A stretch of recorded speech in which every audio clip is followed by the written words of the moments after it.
Bienvenue sur Africa 24 dans cette nouvelle édition du QG Weekend. Voici les titres de l'actualité. José Maria Neves officiellement candidat à la présidentielle capverdienne. Le scrutin doit se dérouler le 17 octobre prochain. Le candidat du Parti africain pour l'indépendance du Cap-Vert fait de la reconstruction du pays une de ses priorités. Les fonctionnaires non vaccinés menacés de sanctions au Kenya, les autorités leur ont donné une date limite. Ils ont jusqu'au 23 août pour recevoir leur première dose de vaccin anti-Covid. Et puis le gel temporaire des prêts garantis en Éthiopie, une mesure prise par la Banque centrale du pays. Les détails à suivre dans ce journal. Mais tout d'abord, il est attendu en France. Le président malgache Ange Radzoel devrait rencontrer son homologue français Emmanuel Macron à la fin août. Une visite durant laquelle le chef de l'État malgache participera également à l'université d'été du mouvement des entreprises de France. L'occasion pour le président Ange Radzoel de discuter investissement à l'heure où l'économie malgache est fortement ébranlée par la crise sanitaire. Outre l'économie, un sujet épineux devrait être abordé par les deux dirigeants. Il s'agit de la tentative de coup d'État déjouée à Madagascar, une affaire dans laquelle 2 Français sont mis en cause. C'est officiel, au Cap-Vert, l'ancien Premier ministre José Maria Neves est candidat à l'élection présidentielle prévue pour le 17 octobre prochain. Le candidat du Parti africain pour l'indépendance du Cap-Vert a déposé son dossier ce jeudi auprès de la Cour constitutionnelle. L'unité nationale et la reconstruction du pays figurent parmi ses priorités. Nathalie. L'ex-premier ministre capverdien José Maria Neves est candidat pour l'élection présidentielle de son pays. Il a déposé son dossier de candidature après obtention de 4000 signatures de ses divers soutiens, soit 3000 signatures de plus que le prévoit la loi. Pour sa formation politique, le Parti africain pour l'indépendance du Cap-Vert, c'est le signe de la confiance de la population envers son candidat. Sa parole suscite une certaine confiance parce que pendant de longues années où il a été Premier ministre, on a constaté un certain progrès économique. Il a des qualités de bon gestionnaire que beaucoup ne lui dénient pas.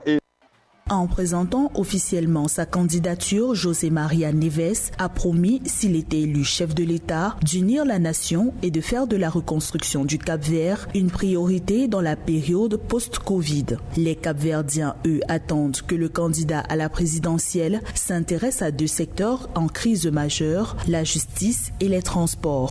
Le pouvoir d'influence présidentielle est grand et doit être utilisé au Cap-Vert dans les domaines les plus divers, notamment dans les domaines de la justice et dans le domaine des transports. En ce moment, la situation de la justice est effectivement mauvaise au Cap-Vert. Dans un pays comme le Cap-Vert, il ne peut y avoir de transport qui ne soit pas subventionné par l'État. C'est impossible, par conséquent, les gouvernements devront gérer les choses. José Maria Neves, 61 ans, a été le premier ministre du Cap-Vert de 2001 à 2016. Lors de la présidentielle du 17 octobre 2021, l'ancien membre du gouvernement aura pour principal rival Carlos Veiga, lui aussi ancien premier ministre et candidat du mouvement pour la démocratie. Selon le calendrier électoral, la clôture des dépôts de candidature à la Cour constitutionnelle est prévue le 18 août 2021, 60 jours avant la date du scrutin. L'actualité, c'est aussi un cas confirmé d'Ebola détecté en Côte d'Ivoire, le premier depuis près de 30 ans. L'information a été divulguée ce samedi par le ministre ivoirien de la Santé, Pierre Ngudemba. Le virus a été détecté sur une jeune fille de 18 ans de nationalité guinéenne. C'est l'Institut Pasteur qui a procédé à l'examen des échantillons prélevés. Le ministre de la Santé a toutefois joué la carte de la prudence, ajoutant qu'il s'agit d'un cas isolé et importé et que la jeune fille a été prise en charge au centre de traitement des maladies hautement épidémiques du CHU de Treichville. De son côté, l'OMS estime que ce cas est extrêmement préoccupant, tout en indiquant que 5000 doses de vaccins anti-Ebola vont être livrées en Côte d'Ivoire. Ils ont jusqu'au 23 août pour se faire administrer leur première dose de vaccin. Passé cette date, les fonctionnaires kenyans s'exposent à des sanctions disciplinaires. Une mesure qui intervient à l'heure où le Kenya est actuellement confronté à une hausse des infections. Plus de précisions dans ce sujet de Samantha Sabirou Sabubanga. La pression s'accentue un peu plus sur les fonctionnaires non vaccinés au Kenya. Les fonctionnaires non vaccinés contre le Covid-19 ont jusqu'au 23 août pour recevoir leur première dose sous peine de sanctions disciplinaires. L'information a été donnée par le directeur des services publics kenyans, Joseph Kinoa. Le Parlement kenyan étudie actuellement l'interdiction pour les non-vaccinés d'accéder à certains lieux publics et privés. La situation sanitaire au Kenya est très complexe puisque ce qu'il faut savoir, c'est que le Kenya fait partie de ces pays qui bénéficient du COVAX Facility, qui permet donc d'accéder aux vaccins. Aujourd'hui, l'offre vaccinale est suffisamment importante pour pouvoir vacciner un certain nombre de la population, mais aujourd'hui, le pays se trouve confronté à deux phénomènes. Le premier, une réticence notamment de ses fonctionnaires. Et la deuxième chose, c'est le manque de sensibilisation et d'information. À en croire Dr Joseph, le taux de vaccination est trop faible au sein des services publics kenyans, notamment chez le personnel de sécurité et d'enseignement officiellement deux groupes prioritaires. Du côté des professeurs, par exemple, la campagne de vaccination patine. Seulement un tiers des personnes visées ont reçu une première dose. Sur le premier point, l'État donc a tapé du poing sur la table, à l'image de beaucoup de pays au sein de la communauté internationale, je pense notamment aux États-Unis. L'idée, c'est non seulement de montrer l'exemplarité à laquelle est soumise les fonctionnaires en tant que représentants de l'État. Et la seconde chose, c'est aussi de pouvoir accéder aux objectifs que se sont donnés les autorités kenyanes, à savoir de pouvoir vacciner au moins à quasiment la moitié de la population à la fin de l'année 2022. Actuellement, on y est encore très très loin puisqu'on évalue à pratiquement 3% de la population uniquement qui a été vaccinée. À ce jour, 1,92 million de doses de vaccins ont été administrées au Kenya. Ce pays d'Afrique de l'Est vise 26 millions de vaccinés d'ici fin 2022. Le Kenya, où le couvre-feu est en vigueur depuis 2020, a enregistré au total 213 000 infections au Covid-19, dont 4 211 décès. Une hausse du nombre de contaminations au Covid-19 est aussi observée en Guinée.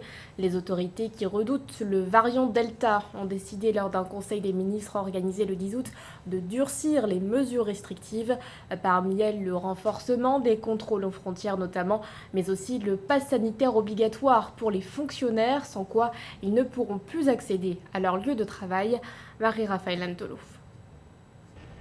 Alors qu'il fait polémique dans certains pays d'Europe, en Guinée, un pass sanitaire sera désormais obligatoire sur tout le territoire. Décidé lors du Conseil des ministres du mardi 10 août 2021, la mesure vise à freiner la flambée des cas de contamination et est déjà en application. Mercredi 11 août déjà, des médias locaux ont annoncé l'effectivité de la mesure dans les différents ministères pour le personnel de l'administration et de la présidence.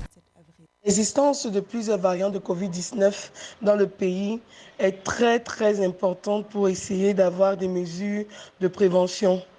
Parce qu'il faudra savoir que le variant Delta est là et il est redouté par la majorité des spécialistes dans le monde entier.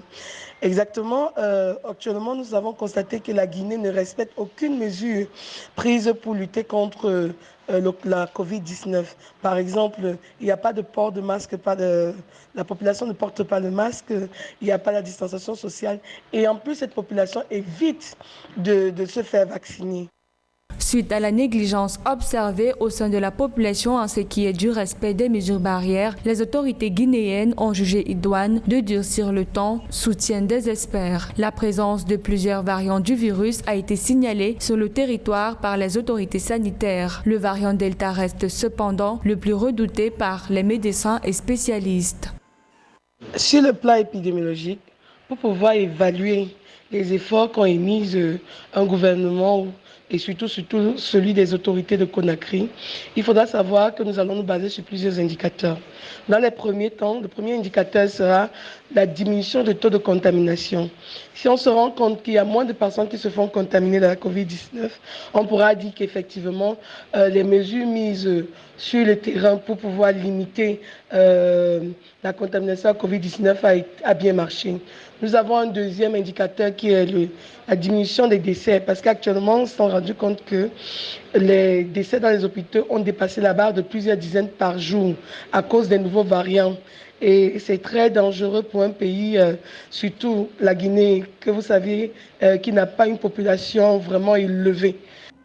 Une autre mesure de prévention prise par les autorités, les personnes venant des pays touchés par des variants seront désormais soumises à des mesures spéciales une fois sur le territoire guinéen. Le nombre de décès déclarés à ce jour est de 366, mais les cas journaliers ont dépassé la centaine depuis l'apparition du variant Delta. En Éthiopie, tous les prêts garantis ont été suspendus de façon temporaire.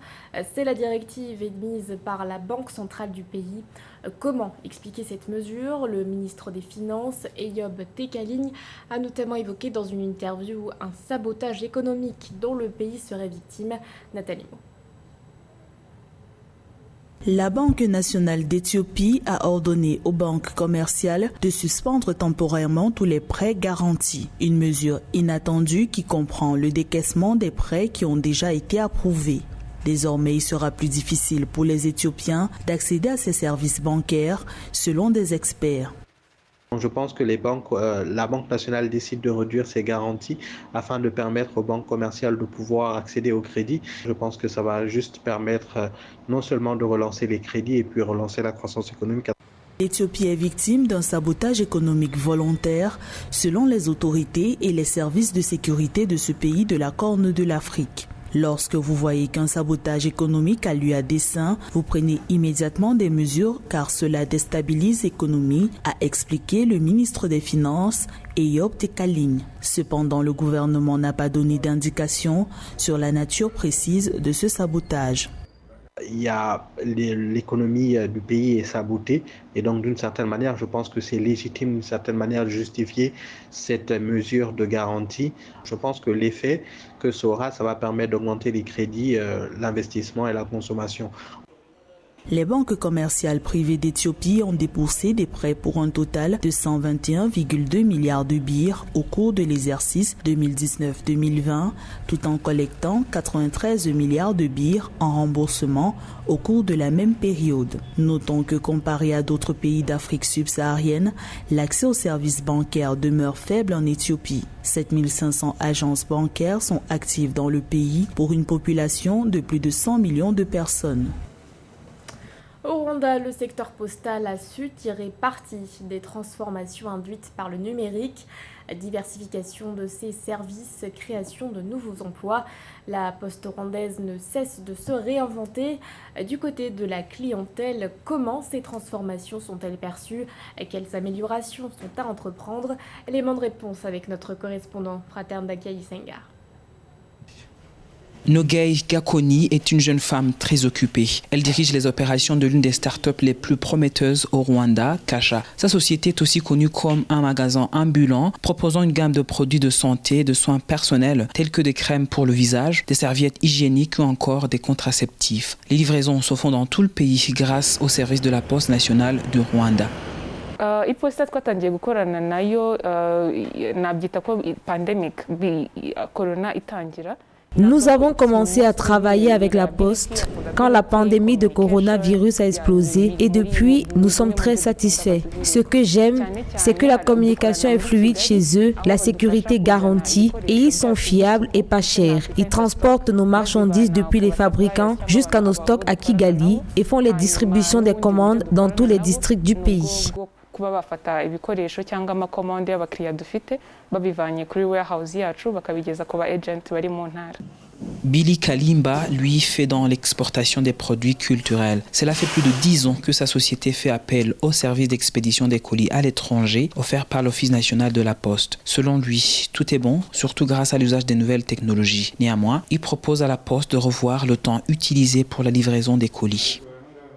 Serivisi zabo zirahendutse bijyanyije n'ahandi bijyanyije urebye mu yandi kampani akora ibintu bya shipping bo bari hejuru cyane ku iposta. Par rapport aux autres sociétés qui sont dans le transport à l'international, les services de la Poste sont moins chers. Tous nos clients à l'étranger aiment ça chez eux. En plus, il y a la sécurité. Ils sont vraiment compétitifs sur le marché, mais ils devront revoir leur délai de livraison. C'est un peu plus long que les autres. Nubwo wenda igihe cyo bashippingaho ari kinini ugereranyije n'ahandi ariko nibo bantu biyumvamo kuruta abandi.